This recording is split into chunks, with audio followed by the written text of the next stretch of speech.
Hello and welcome to Economy Unplugged on Tuesday, the 9th of March 2020. Mark Pender is on the US East Coast and I'm Jeremy Hawkins here in London. As if the coronavirus wasn't enough, Friday's collapse of the agreement between OPEC and non-OPEC countries over production levels and Saudi Arabia's subsequent decision to slash its oil price have added a new dimension to the uncertainties currently plaguing financial markets.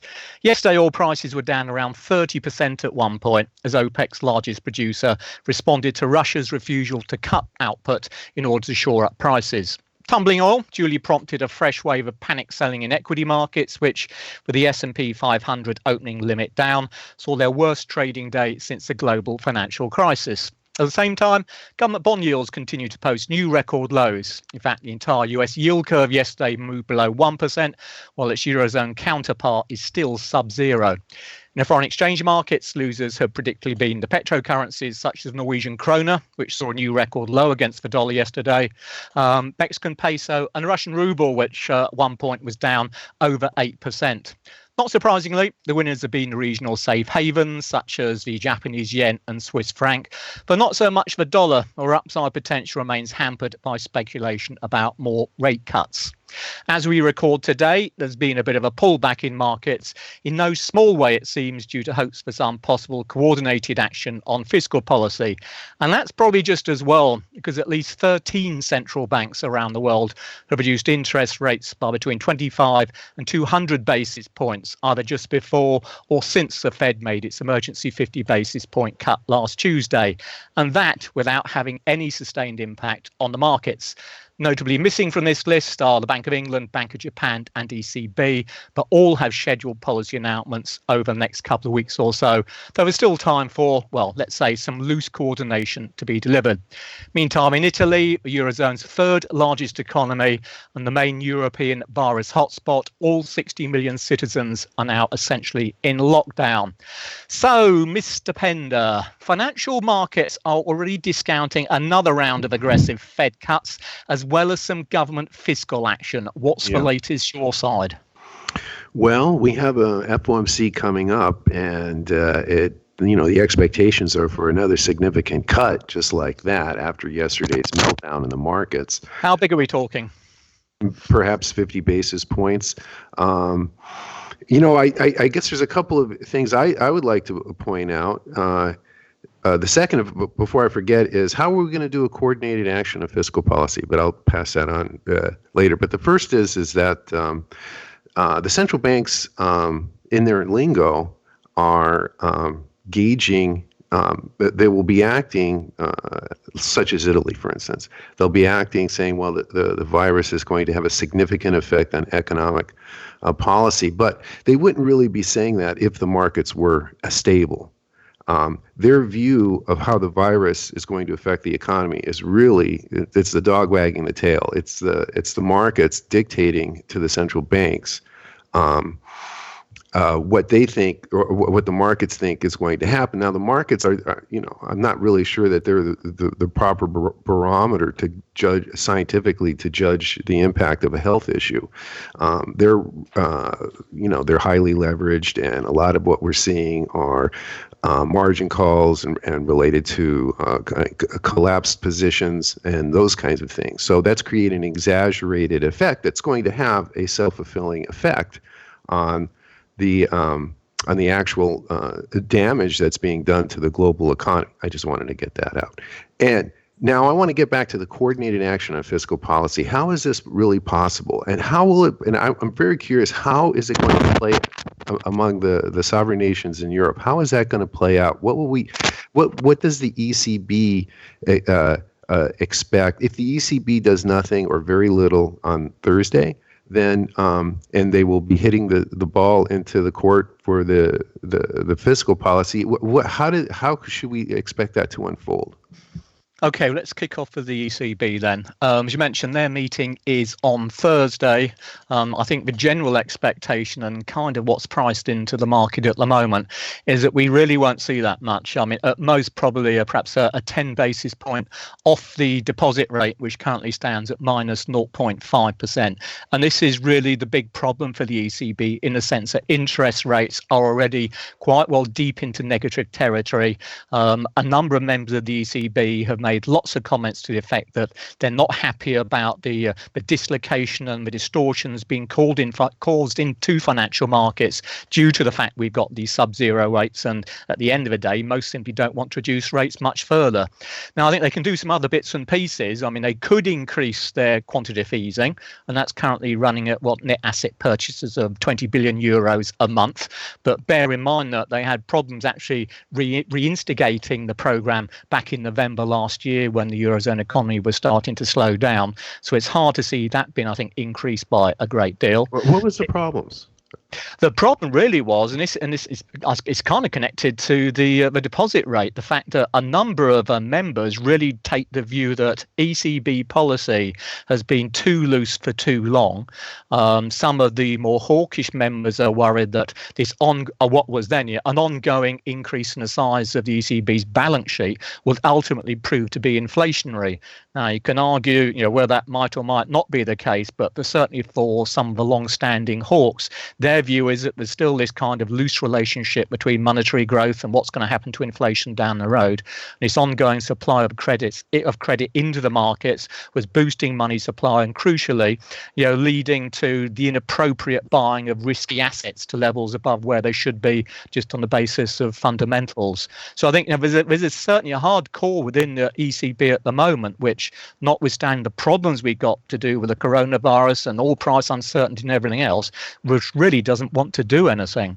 So the bottom line, I suppose, is that I'd be surprised if they don't do something, because I think pretty well every other major central bank is going to do at least a little something, whatever that may be. So the ECB can't afford really to be seen to be doing absolutely nothing. But the danger is it's going to be mainly tinkering, which takes us to what you're saying about this coordination of fiscal policy. I think you're right. I mean, it's going to be very difficult to get a real coordinated view. But I think, as we touched on last week, there will be a meeting of Eurozone finance ministers that's scheduled for the 16th of March. And more pressure is being put on those finance ministers to come out with some kind of reflationary package. That pressure, I suspect, will be added to when we get to the ECB meeting on Thursday, because they're kind of reading between the lines, or perhaps not even having to do that. They're going to intimate, look, there's not really a great deal more that we can do.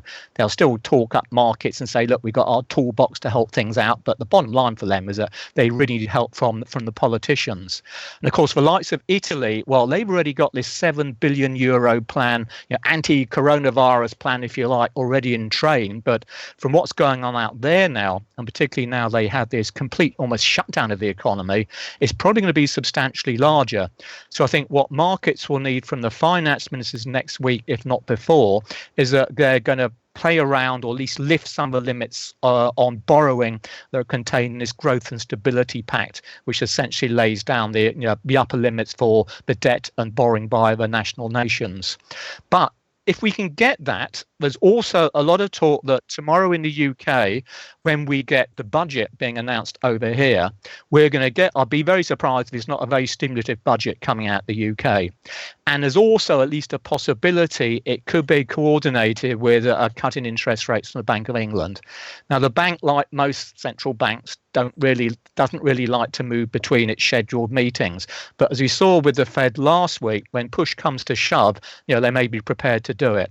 So it's certainly not guaranteed, but I wouldn't be surprised if we saw the Bank of England come out and cut by perhaps 50 basis points tomorrow, alongside a loose fiscal stimulus package, which at least then helps to provide a more coordinated signal to markets saying, look, we are taking this seriously. Well, now, and I see if I could just quickly throw it back to you. There's been a lot of stuff on rumours and so on about Donald Trump today coming out and talking about what he's going to do to support the US economy. Now, I don't know what weight to attach to that, but that can be tied in with the Bank of England and Treasury tomorrow and finance ministers from Eurozone next week. It may not be perfectly coordinated, but it's kind of pulling it together. Well, that's a question and that's a good segue back to you. Is the UK has Boris Johnson. The U.S. has Donald Trump. Who, for investors, for the headlines, what name should we be looking for coming out of Europe telling us about a coordinated fiscal policy? Well, for the UK, because we're a standalone, it's just going to be the UK Chancellor. In terms of the Eurozone finances ministers, we don't have, if you like, the UK has the Chancellor of Exchequer. The Eurozone does not have the equivalent. What it will do, though, it will put out a communique about what it's decided to do. That may be through some press person, but there's going to be a communique issued, I suspect, next week, if not before, which should actually indicate what they're planning to do. And this will be outside the G7. Well, this is, well, of course, it could be in tandem with G7 if they can actually manage to get it that far. Because I think it's interesting. We've had some comments coming out of Japan, which are intimating that the Japanese government is looking at what it can do to ease problems out there. We've got it in Europe. It's so, and if Trump and co are looking to do the same thing, they might finally, all get together and decide, well, look, perhaps the only way we can really turn this thing around on a sustainable fashion is if we actually announce something, at the same time. So it could even be some kind of G7 statement, although clearly we don't know about that yet. So it's going to be, in a way, it's going to be related to tax cuts and how low can tax cuts go. We've already seen for central banks, interest rates, they can go, I guess, pretty much down to zero or less. That has already done it. That's something I want to ask you about, actually, because one thing which is interesting, because the problem, as we know with the ECB, is that rates have hit rock bottom to all intents and purposes already. Now, the Bank of England, over here, we have our bank rate at 0.75%. But we've had some comments coming out from Bank of England Governor Carney, who's about to leave, and Andrew Bailey, his successor, both effectively saying that they don't think it's a good idea for interest rates to go sub-zero. So it looks as if the floor for bank rate in the UK is either going to be 0 or 0.25%. What's the floor stateside? Well, how far can they go? Are they prepared to go? Their target is at 1 1/8 right now, but that's the highest level on the curve. It's the overnight rate. The market's telling them that interest rates are going down to 0.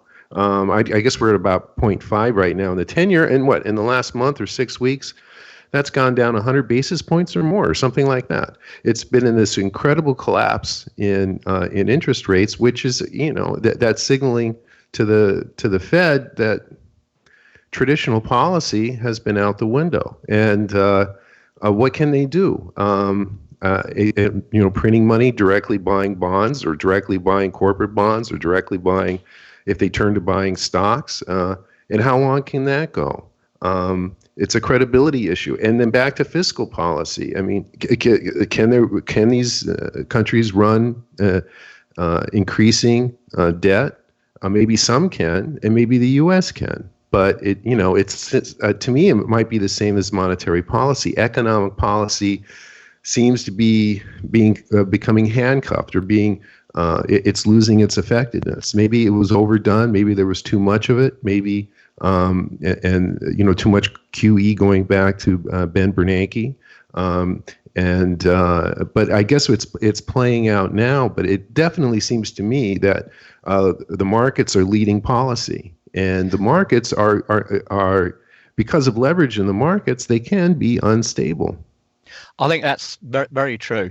I think from the politician side, trying to ignore, you can't do, but try to ignore what the markets are trying to make you to do. But I think what they are looking at are some of the fundamentals of economic growth and what government should be doing to ensure that, let's say, a perfectly healthy, financially sound company, wherever that company may be, to make sure it doesn't go belly up, simply because what ought to be ultimately a short-term impact from the coronavirus, which is why I think we could well see coordination. Let's take the UK between Her Majesty's Treasury over here at the Bank of England to make sure that once we get into tomorrow, there's going to be targeted lending, targeted facilities made available so that companies which really, in normal circumstances, would have no problem accessing credit, but times when they might have perhaps some cash flow problems, that they can still access liquidity to see them through this, that they can come out the other side. Because I think the real risk otherwise is we'll end up with a lot of perfectly sound companies being well managed, which just disappear because they have a cash flow problem, they can't get credit, and they just fold. And once the coronavirus is out of the way, well, too late, they've gone, so they've got to start again. So I think there's certainly some aspects which policymakers really do have to undertake just to try and keep things going as normally as they possibly can do. What else we got? I suppose one thing which and it's going to be interesting, just taking it back to the UK for the moment, but so the focus at the moment is on the budget and what the B of E might do. But of course, at the moment, we have the good old post-Brexit trade negotiations going on. And there's now some talk that, well, if we get to the stage this virus continues to escalate, that the meetings can't take place as they should do, then could it be that the timetable will actually be jeopardised again? Now, Boris Johnson's stance currently is that he's already come out and banged the drum and said that if he doesn't see any real signs of progress by June, then he's more than happy to walk away from the table with no deal, which, to be honest, is absolutely the last thing UK financial markets want at the moment, and probably ditto the rest of Europe as well. But it could be the case that if markets start getting agitated about this, that it'd be yet another level of uncertainty that investors are going to have to deal with at a time when they really don't need it.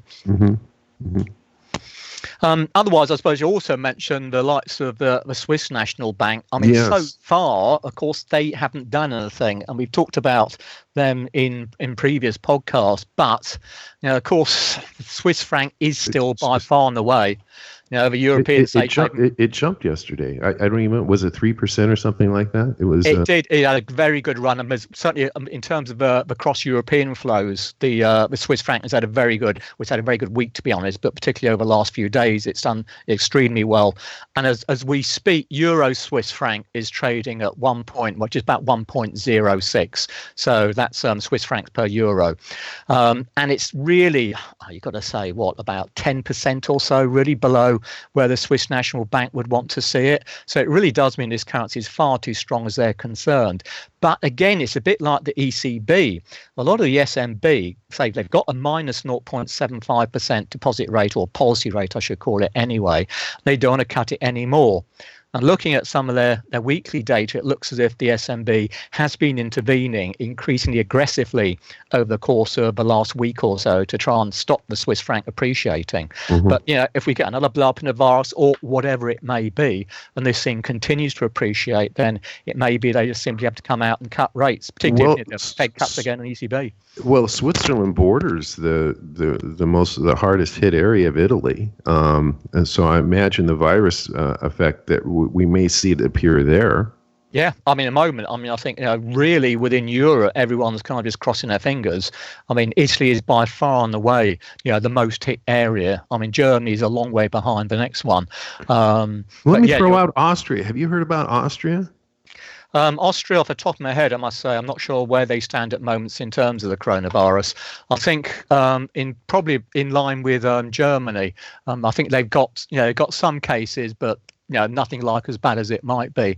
The main focus at the moment is very much upon Italy, and of course for Europe, investors are looking at Italy with a view to, well, should we use this as some kind of benchmark for the rest of the continent? But I think, to be honest, the hope is that Italy is so far ahead of everybody else that the other countries won't catch up. I saw that Spain's market is not doing well. How do they fit into the Eurozone? They're the fourth largest economy? That's right. So again, it's nothing like as large as the Germany, which is, I think, the big worry. Well, I say the big worry. Obviously, Italy is a big worry for Eurozone at the moment anyway. But Spain comes in behind Italy in terms of the pecking order, and France and obviously Germany is at the top. The big worry there is that we do see Germany starting to move into some kind of Italy style of quarantining, which would really then give the Eurozone massive problems. I have one. Yeah. I hate to bring something like this up, but when there doesn't seem to be a central health authority. We have the World the World Health? What is it? The World Health, WHO. WHO, World Health Organization. We have the CDC over here, but we don't have an overall one. And when you watch the Chinese effects, they were. There was concerns of that the virus could be spread on goods. I mean, is this a possibility? And will this affect imports and exports? I don't know. I'm not having able to attend my virology class last week, and I don't actually know. But yes, I mean, whether or not it's actually transmittable through such items, I honestly don't know. But it's got to be a scare factor. So I was just looking. In answer to your question on Spain. as we currently speak. I mean, Italy has a total of 9,172 cases. Spain is 1,650. So it's actually running at, where are we? 1, 2, 3, 4, fifth in the list of outstanding cases, ahead of France at 1,606, and then Germany at 1,307. So it's interesting times, really. Unfortunately, yeah, not really for the best. What else should we mention before we go? I must ask you, in U.S. employment report. Wow. So there's one thing, just say, backing up. Looking at the US, one would assume going into this problem, the US economy weren't doing too badly, whereas Europe, by and large, was struggling and therefore more susceptible. So what did the latest employment report tell us about the state going on out there? 273,000. Sounds good. They revised the prior. These are extraordinarily strong. They revised the prior number in January to upward to 273. The unemployment rate's at 3.5. Still no significant inflation, wage inflation.